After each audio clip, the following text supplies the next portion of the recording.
Buen día, soy la doctora Hilda Hernández Chavero, médico radiólogo pediatra, adscrita del Hospital Infantil Federico Gómez, y vamos a hablar de la imagenología de los tumores óseos en pediatría. El objetivo de la charla es realizar una revisión semiológica radiológica de los tumores óseos más frecuentes en la edad pediátrica a través de la radiología convencional, así como tomografía y resonancia magnética como técnicas complementarias. La radiología convencional es el estudio de elección, ya que a través de ella se van a realizar el 95% de los diagnósticos, debido a que nos aporta la información necesaria para caracterizar la lesión y determinar su origen, incluso si es benigno o maligno. Tiene un bajo costo y una accesibilidad para todo tipo de paciente, siempre teniendo en consideración el principio de ALARA, la cual hay que irradiar lo menos posible al paciente, ya que en ocasiones se necesita realizar radiografías del lado contralateral o lado sano para poder caracterizar algún tipo de lesiones. Es decir, que si yo les presento, en esta imagen les pido que busquen las 10 diferencias, va a ser fácil debido a que tienen un punto de comparación. Entonces, lo mismo pasa con las radiografías en ocasiones donde la lesión es muy sutil o los cambios son muy sutiles, entonces se tiene que comparar con los estudios, se tiene que comparar con el lado que no está afectada para poder determinar si hay algún tipo de alteración o no y no se nos vaya a pasar ese tipo de entidades. La tomografía y la resonancia magnética son estudios complementarios, no son estudios de elección. Sin embargo, suelen ayudar mucho a determinar adecuadamente la ubicación y la extensión. Y entre esa extensión, si hay compromiso de la articulación vecina, de los vasos o nervios, y también nos ayuda a determinar la presencia de metástasis y de esta forma determinar el estadiaje y la planeación quirúrgica. En los últimos años, la medicina nuclear ha tenido un gran auge porque también nos ayuda a caracterizar cierto tipo de lesiones que no suelen tener un patrón como habitual. Entonces nos ayudan a caracterizar cierto tipo de lesiones, pero también es muy importante cuando el paciente ya está recibiendo un tratamiento y se necesita saber si aún tiene la lesión actividad tumoral o no, y en base a eso determinar el seguimiento del tratamiento o el cambio del mismo. Entonces, la medicina nuclear es una herramienta muy importante para el estadiaje y el seguimiento de las lesiones. Dentro de la semiología radiológica tenemos varios puntos que cada uno es muy importante tomar en cuenta, porque en conjunto todos estos nos van a ayudar a determinar si la lesión es, qué tipo de lesión es y si es benigna o maligna. Entre ellos está la edad, a pesar de que nos vamos a enfocar nada más únicamente a los tumores que son más frecuentes en la edad pediátrica. Hay más de los que les estoy presentando, pero estos son como los más frecuentes. A pesar de que muchos de ellos también se pueden presentar en la edad adulta, hay como una media de presentación en la edad pediátrica. Y hay algunos puntos de partida como menores de 10 años, donde es más frecuente ver una displasia osteofibrosa o una entidad de histiocytosis de Langerhans. O, por ejemplo, a partir de los 5 años podemos valorar la presencia de este tipo de tumores, y a los 10 años la presencia de otro tipo de tumores. Entonces, tener en consideración la edad es muy importante porque nos va a dar una pauta a determinar qué tipo de lesiones. La localización también es sumamente importante, ya que esa más que la edad nos sugiere más el diagnóstico de qué tipo de entidad se trata, ya sea que se localice en el hueso axial o en el hueso apendicular. La localización dentro del hueso, ya sea en la diáfisis, en la metáfisis o en la epífisis, o también en la situación que se encuentre en la cortical o medular. Esto prácticamente nos va a sugerir de primera instancia el diagnóstico. El tipo de matriz, estos son los dos tipos de matriz que podemos tener, el osteoblástico y el cartilaginoso, y se pueden mostrar con claridad en las radiografías. El osteoblástico nos habla de que tiene un aspecto de pelusa, medio algodonoso. En algunos autores lo describen como en forma de nubes en la cavidad medular. Se menciona que nos tiene que alertar de que pudiera ser la presencia de un osteosarcoma. Sin embargo, también puede resultar de un proceso reparador secundario a una destrucción ósea y se llama en esta entidad una esclerosis reactiva.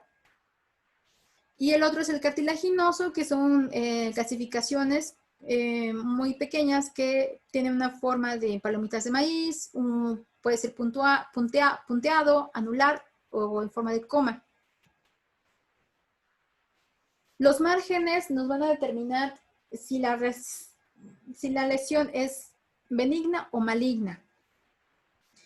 Entonces, tenemos dos tipos de patrones, el geográfico y el infiltrativo. El geográfico nos va a orientar más a que esa lesión es o tiene un comportamiento benigno, es decir, que no es agresiva, ya que tiene una zona de transición estrecha y los márgenes van a ser bien definidos.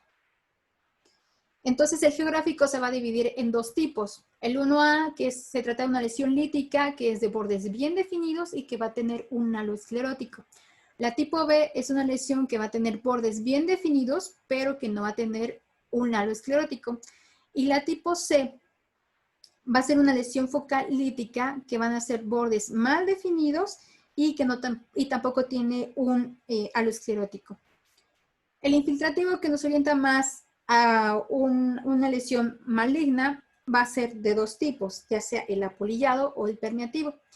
El apolillado son márgenes mal definidos con una zona de transición muy amplia y que no va a tener márgenes esclerosados. Y el permeativo, que van a ser múltiples lesiones pequeñas, como se ve en el esquema, muy irregulares y mal definidas con destrucción ósea. Y entonces estos dos patrones nos orientan a que la lesión definitivamente es maligna.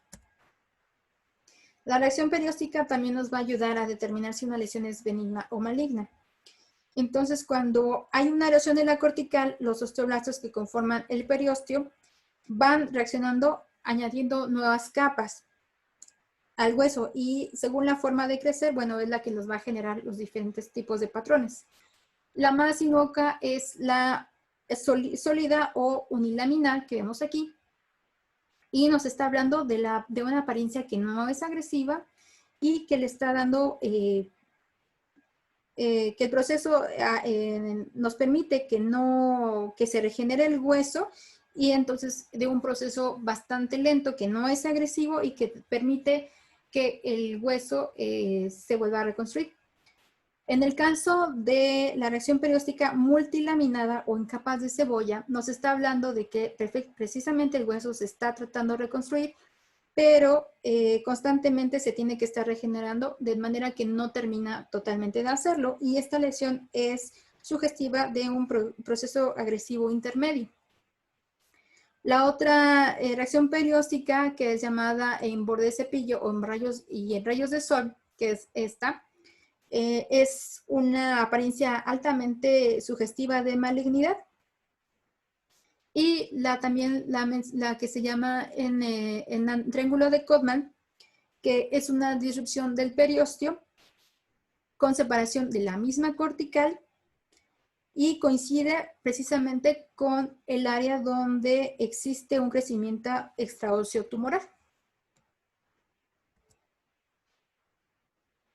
La presencia o ausencia de extensión extraósea va más relacionada con la presencia de masa tejidos blandos, que definitivamente nos está indicando que se trata de una lesión agresiva y maligna, en muchos casos maligna, exceptuando por la osteomelitis, que puede tener afectación del complemento de partes óseas un poco extenso, pero no necesariamente es una lesión maligna.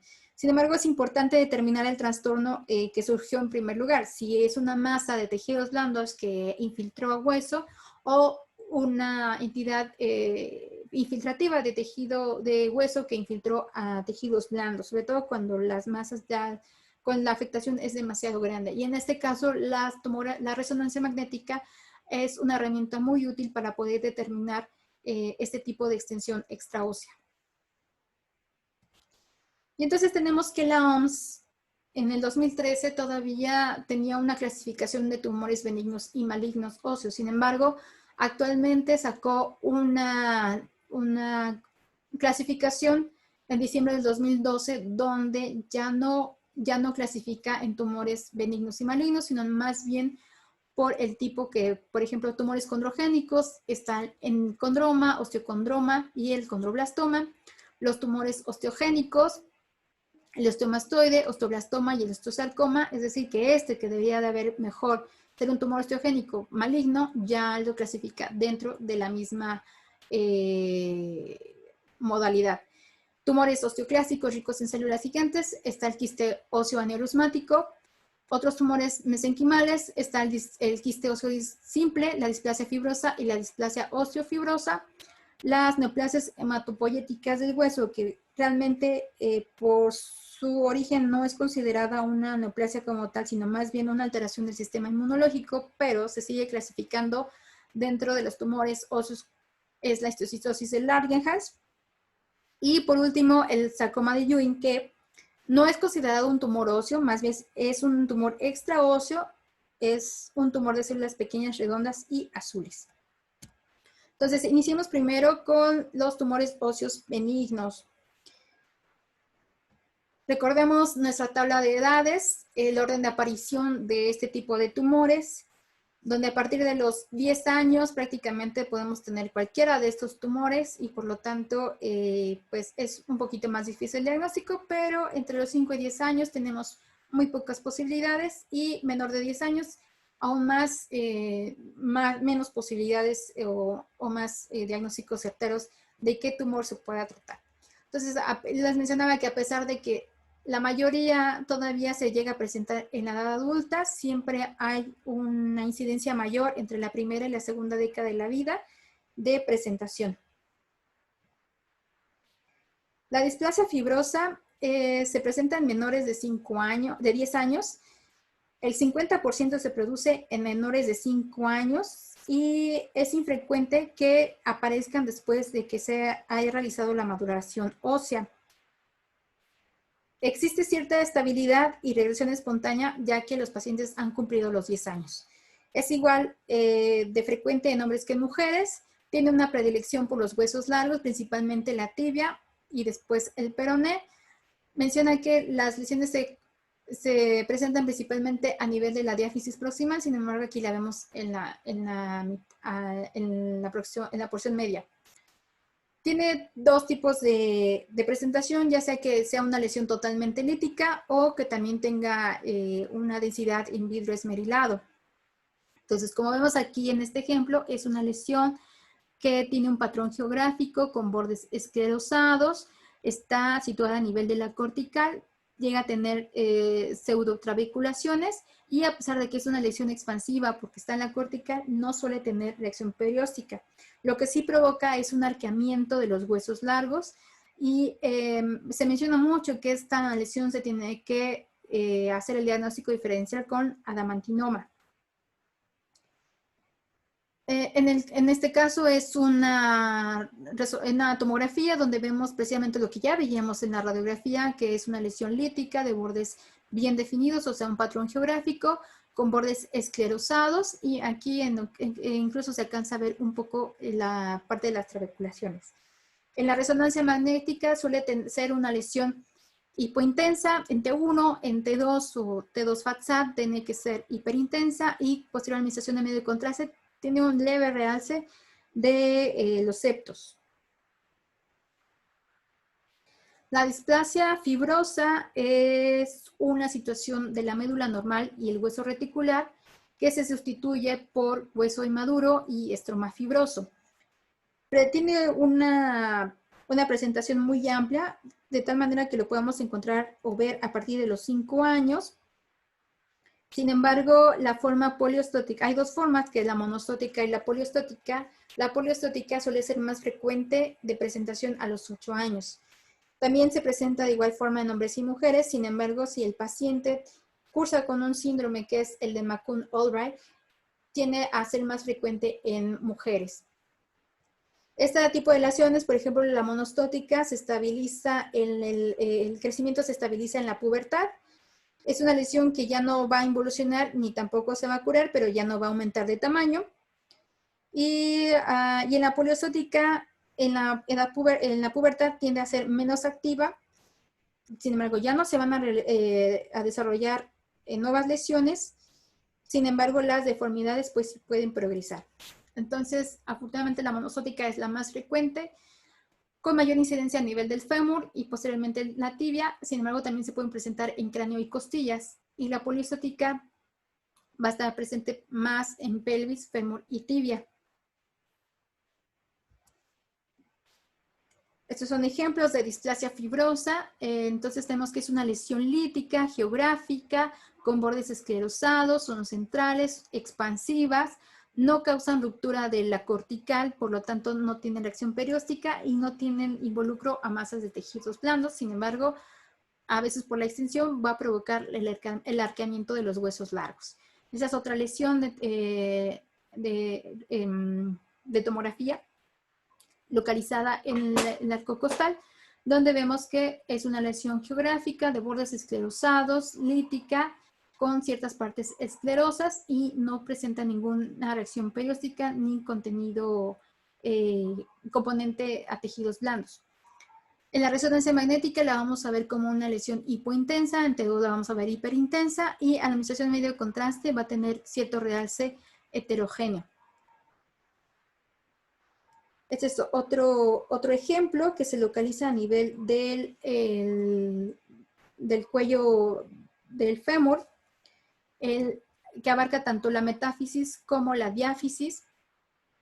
Sin embargo, es bien definida. Se alcanzan a ver aquí un poco los bordes esclerosos.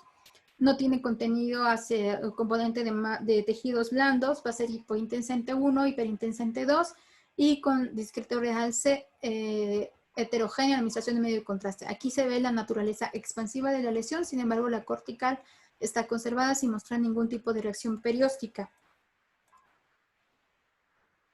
Siguiente sería el quiste óseo. Es una lesión que se presenta a partir de los 10 años, es más frecuente en hombres que en mujeres.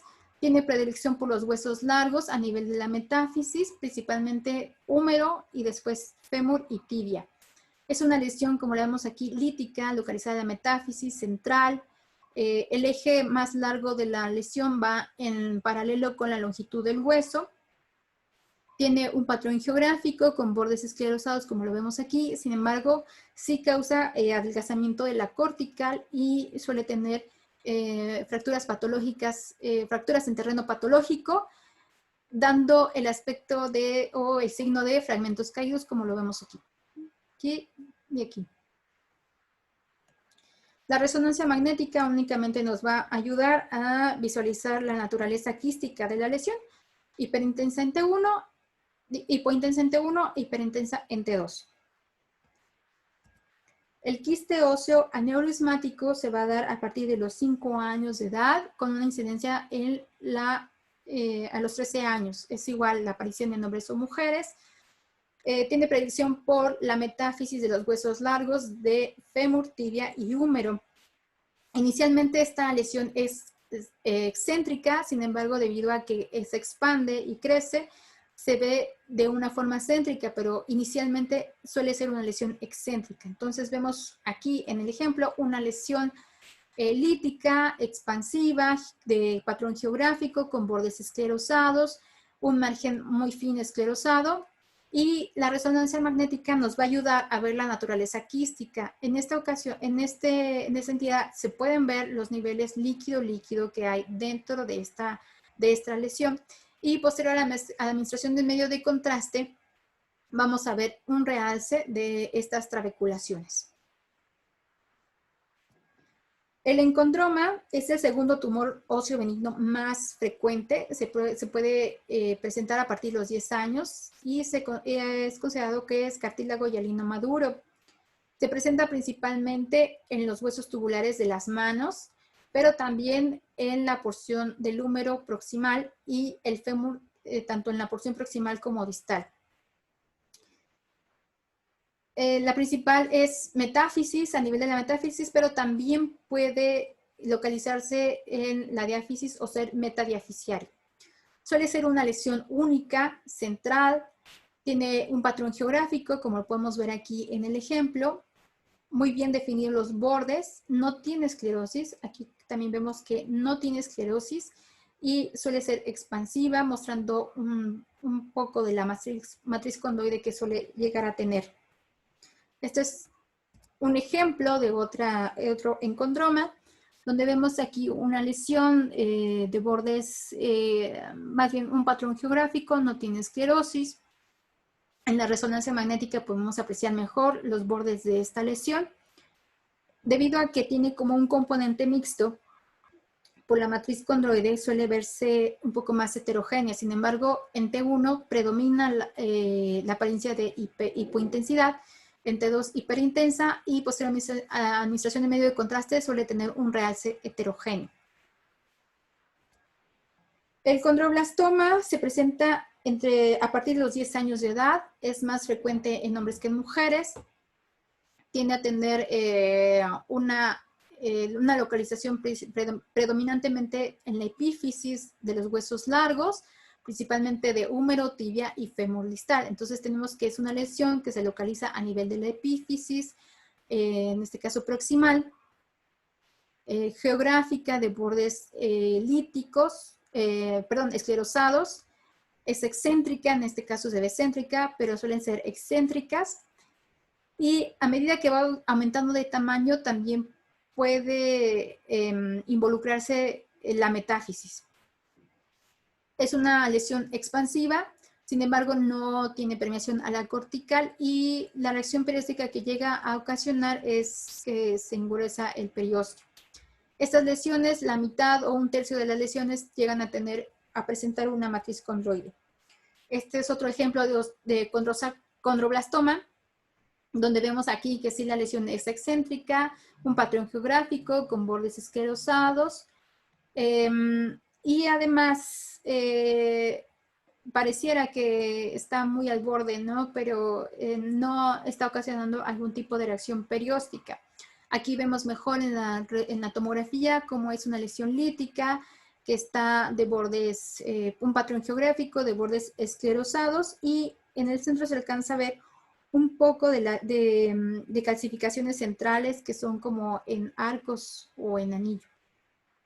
El comportamiento que tiene por resonancia magnética es que a nivel en T1 tiene una baja señal, en T2 o T2 FATSA es hiperintensa, mostrando algunas zonas quísticas, y en la administración del medio de contraste se observa un realce heterogéneo, por lo mismo de la matriz condroide que puede llegar a tener, así como se hace más evidente el edema óseo que puede llegar a tener y el edema que puede también ocasionar en partes blandas.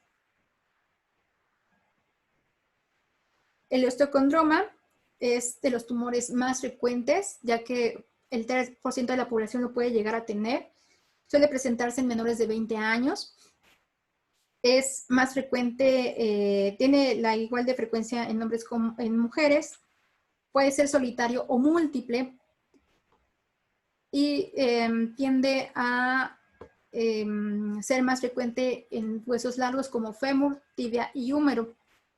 Se suele localizar en la metáfisis y tiene una característica que es patoneumónica, que es una imagen que se continúa con la cortical, que tiene continuidad con la médula y la presencia de un tallo. Y esta es la capa de cartílago que llega a tener. Entonces, esta imagen es patoneumónica de un osteocondroma. El problema es cuando son sésiles, que tienen una base ancha, y entonces ahí sí ya no es tan patoneumónico, ¿verdad? Bueno, aquí tenemos otro ejemplo de un osteocondroma que tiene un crecimiento focal desde la cara posteromedial de la tibia proximal y como vemos tiene continuidad con la médula, tiene continuidad con la cortical y su capa cartilaginosa que es hipointensa en T1 e hiperintensa en T2. Se ve mejor en los cortes axiales, donde vemos aquí un engrosamiento de la capa cartilaginosa. Hay algunos autores que mencionan que lo normal es hasta 2.5 centímetros y otros hasta 3 centímetros. Este paciente tiene 1 centímetro de grosor. Sin embargo, no hay evidencias de que el grosor de la capa cartilaginosa se asocie a una degeneración maligna. Entonces, aquí lo que va a cambiar es el componente cartilaginoso. En T1 va a ser hipointenso y en T2 va a ser hiperintenso con un discreto realce del periósteo principalmente. Y la tomografía, pues vemos la característica que se continúa la cortical, que se continúa la médula y el componente cartilaginoso que está al final. Cuando las lesiones suelen ser múltiples, son compatibles entonces con una entidad que es la genética, que es la exostosis múltiple hereditaria. Y desafortunadamente aquí tienen más riesgo esos pacientes de tener una transformación maligna a condrosarcoma. Aquí las lesiones múltiples pueden ser pediculados o pueden ser sésiles. Hay autores que mencionan que la distribución de las lesiones puede ser ya sea unilateral o hay otros autores que dicen que no, que la distribución tiene que ser bilateral pero simétrica. Realmente no hay nada establecido así y demostrado, pero sin embargo las lesiones pueden ser pediculadas o sésiles en los diferentes tipos de huesos. La mayor parte de esta entidad se realiza a los 5 años de edad y tiene otro pico a los 12 años de edad. Algunos mencionan, por ejemplo, el encondroma solitario tiene a ser maligno, pero se maligniza en la edad adulta, hasta los 50 años de edad. Y los que tienen esta entidad de una exostosis múltiple hereditaria suelen malignizar entre los 25 y 30 años de edad, de tal manera que en la edad pediátrica va a ser muy inusual que lleguen a malignizar este tipo de entidades. Y también en una exostosis múltiple hereditaria es cuando como tienen más lesiones, también aparecen más el tipo de complicaciones. El osteomastoide se presenta a partir de los 10 años de edad, es más frecuente en hombres que en mujeres. Tiene predicción por la diáfisis, por la cortical en la diáfisis en un 60 a 65 a 70%, principalmente en fémur y tibia, pero también puede aparecer en manos y pies.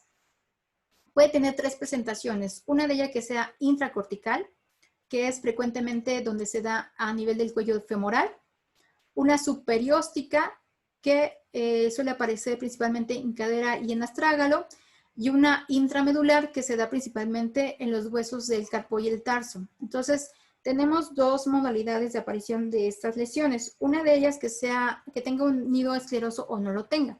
Entonces, vemos una lesión lítica dentro de la cortical y aparte engrosamiento de la cortical.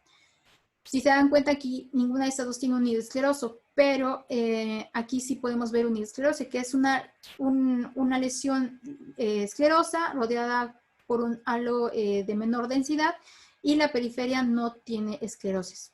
Bueno, aquí más bien correspondería a la cortical.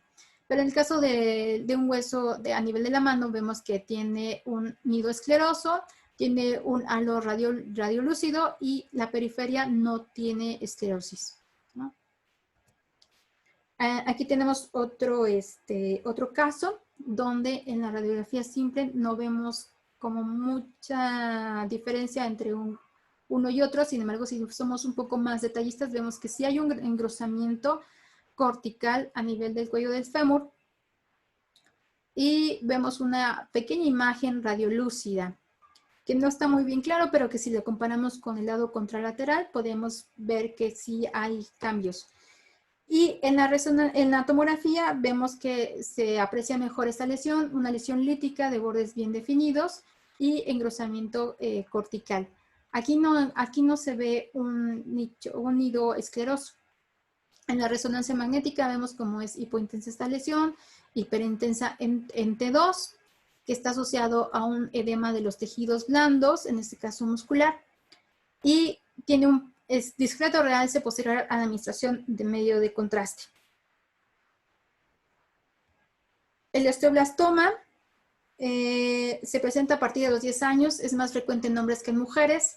A comparación, menciona que hay que hacer un diagnóstico diferencial por la comportamiento que tiene esta lesión con el osteomastoide.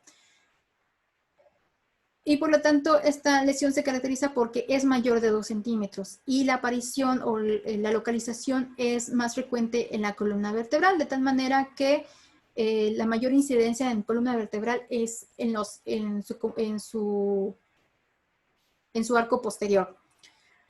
También suele aparecer en los huesos tubulares, pero en menor proporción, siendo más frecuente el fémur. Es una lesión excéntrica, también de localización cortical, y también tiene un bajo porcentaje de aparición en manos y pies. Entonces estamos hablando aquí a nivel del peroné, que es una lesión expansiva, lítica, tiene un patrón geográfico que no se ve tan agresivo, suele tener márgenes esclerosos, sin embargo, en ocasiones se puede llegar a ver como un patrón permeativo o infiltrativo. Sí suele tener ruptura de la cortical y compromiso a tejidos blandos. Y debido a que tiene una ruptura de la cortical, pues bueno, se puede ver una reacción perióstica laminada. Este es otro ejemplo de una lesión bien definida. En la tomografía la vemos como una lesión bien definida, excéntrica, que está localizada principalmente a nivel de la diáfisis.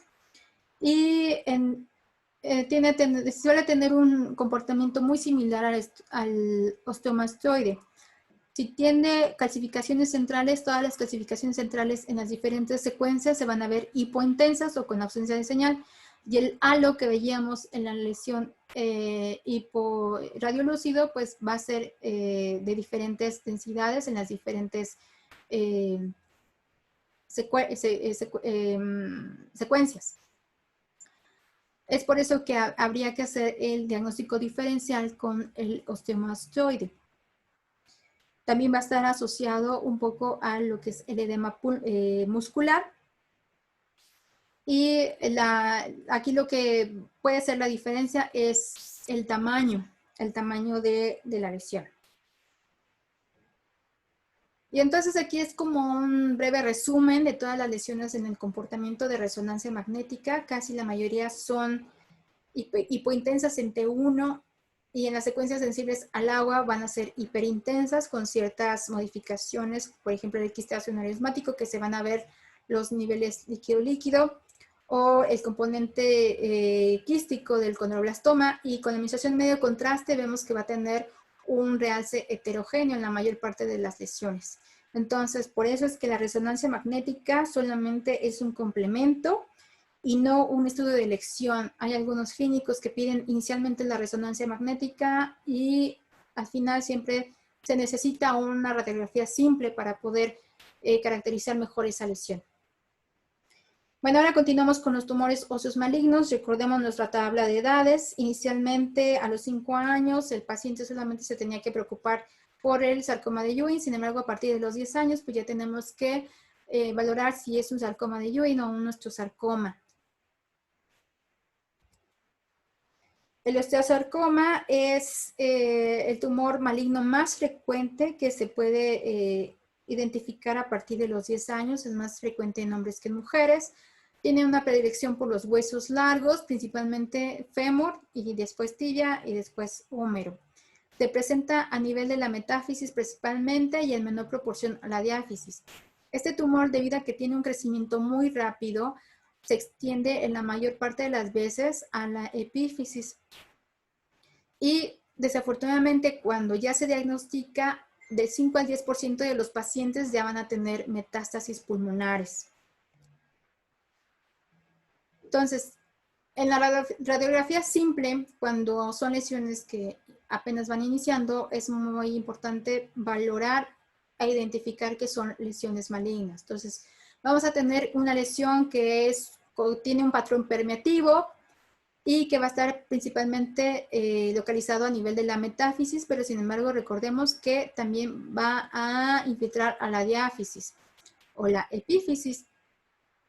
La zona de transición, por lo tanto, va a ser amplia, no va a tener márgenes esclerosos debido a que su crecimiento es muy rápido y va a tener también destrucción ósea, de tal manera que va a ser como mixta, sin embargo, no se va a encontrar como una matriz definida, va a ser amorfa, desorganizada.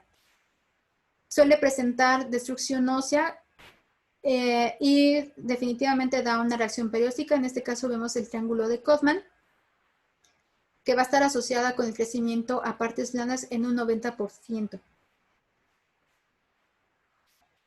Este es otro ejemplo de un paciente de 8 años que inicialmente se diagnosticó y es un osteosarcoma a nivel del brazo.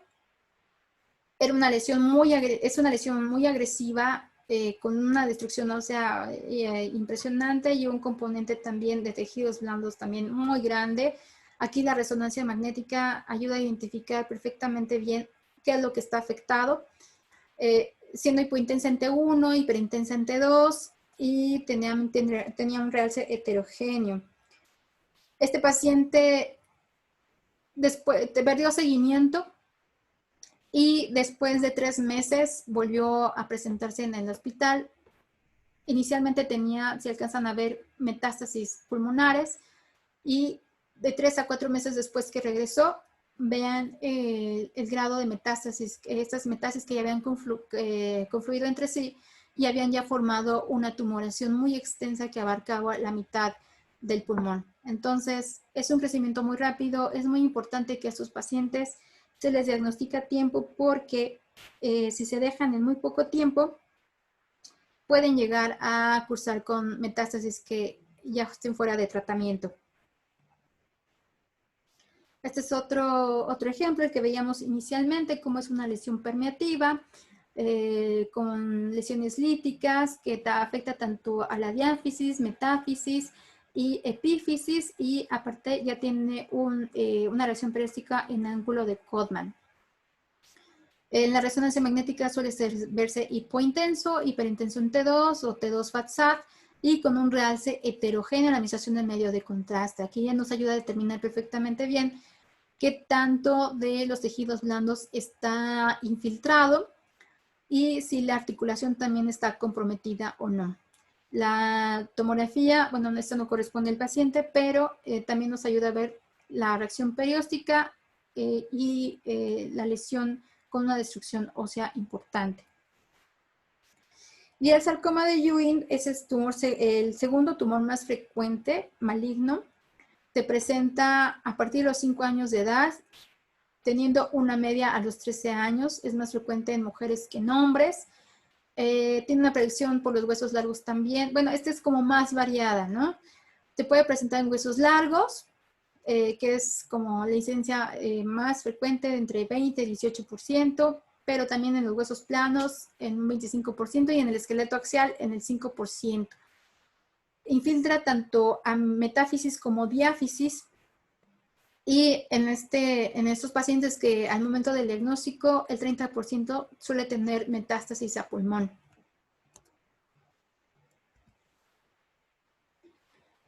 Entonces vemos que es una lesión que tiene un patrón permeativo, no tiene esclerosis, por lo tanto tiene una zona amplia de transición, realmente no tiene una matriz verdadera y también tiene una reacción perióstica en capas de cebolla. Es muy inusual ver, o es muy raro ver la reacción perióstica en rayos de sol en los sarcomas de Ewing. Eso es como más característico del osteosarcoma. Es más frecuente ver las capas en cebolla. Y lo que determina esta lesión es que tiene un componente muy importante a tejidos blandos. Suele ser agresiva, pero crece un poco más lento que el osteosarcoma. Aquí vemos otro ejemplo de una lesión que incluso pareciera que no tiene un patrón permeativo. La lesión es más o menos geográfica. Sin embargo, sí alcanzamos a ver la reacción perióstica en capas de cebolla que llega a a producirse, la cual vemos mucho mejor en la resonancia magnética. Esta lesión es hipointensa en T1, hiperintensa en T2 y con un realce heterogéneo, además de que nos ayuda a ver la extensión a los tejidos blandos y la reacción, en este caso, en capas de cebolla que tiene la lesión. Usualmente las lesiones que llegamos a ver, o los pacientes que llegamos a ver, no tienen este tipo de presentación, suelen tener presentaciones con un gran componente a tejidos blandos. Desafortunadamente llegan con estadios ya muy avanzados y no alcanzamos a ver este tipo de lesiones. Usualmente siempre vemos las tumoraciones ya que están muy amplias, muy extendidas, pero bueno, estas son lesiones que si las llegamos a ver es importante determinar si es benigna o maligna, porque en base a eso es el tratamiento, y si se deja de tratar, cuando vuelva a venir puede estar fuera de tratamiento. Entonces es muy importante determinar este tipo de lesiones malignas, sobre todo cuando son incipientes. Y bueno, otra etiología que no es tan frecuente, pero que sí es importante mencionarla, es la histocitosis de células de Langerhans. De hecho, es un proceso patológico caracterizado por la proliferación granulomatosa de las células reticulares. Por lo tanto, es considerada una alteración de la regulación inmunológica más que un proceso neoplásico. Del 80 al 85% de los pacientes que tienen esta entidad tienen menos de 30 años, y de los que tienen menos de 30 años, el 60% tiene menos de 10 años.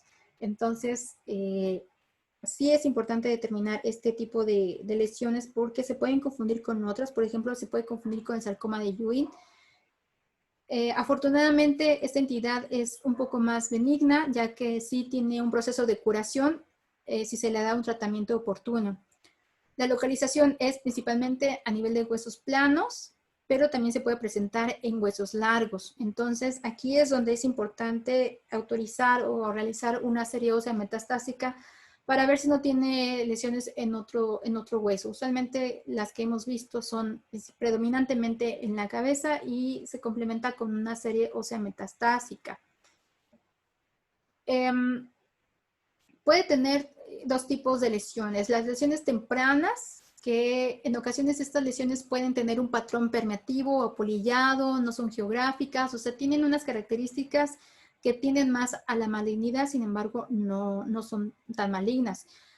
También tienen un componente a tejidos blandos, por eso que también se confunde con el sarcoma de Ewing, y tienen una destrucción rápida. Entonces, tienen un comportamiento totalmente maligno. Sin embargo, estas lesiones remiten después del tratamiento entre los 3 y de los 3 meses a los 2 años.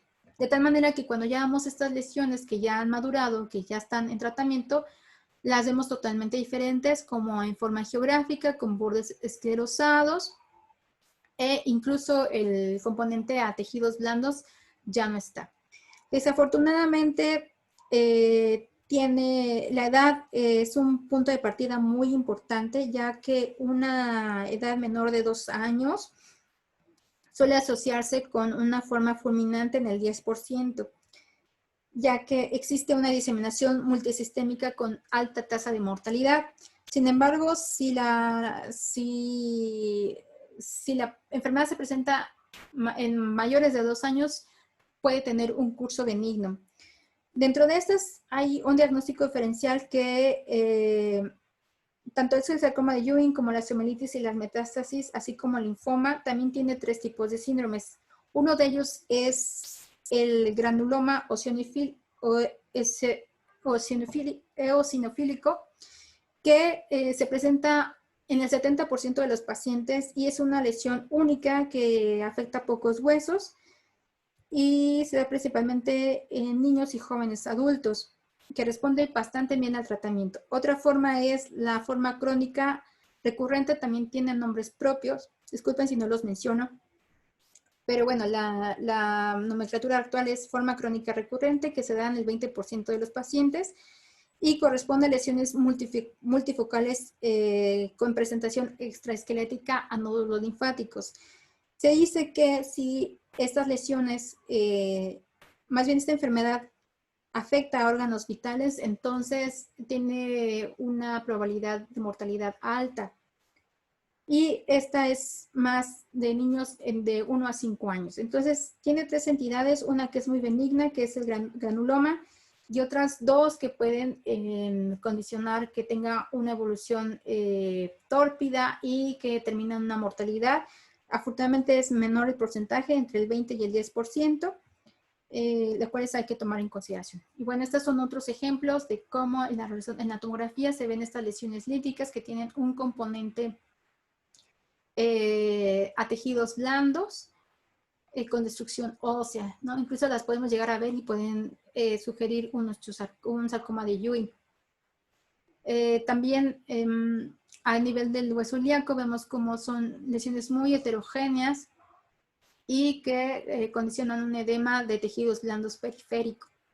Y en esta ocasión, este es un granuloma eosinofílico, el cual tiene un patrón de características un poco más benignas. Sin embargo, como les mencionaba, en etapas tempranas pueden tener un comportamiento muy, muy maligno y no ser lo que se está pensando.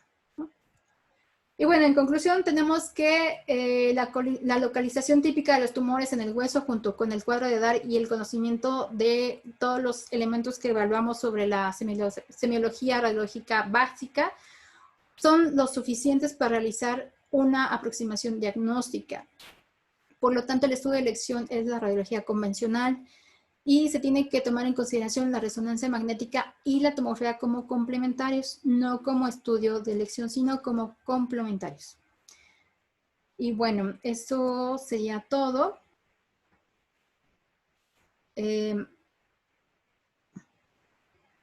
Agradezco mucho la invitación a este congreso. Es un placer compartir un poco de la experiencia que se tiene en el Hospital Infantil de México y esperando se encuentren bien. Gracias.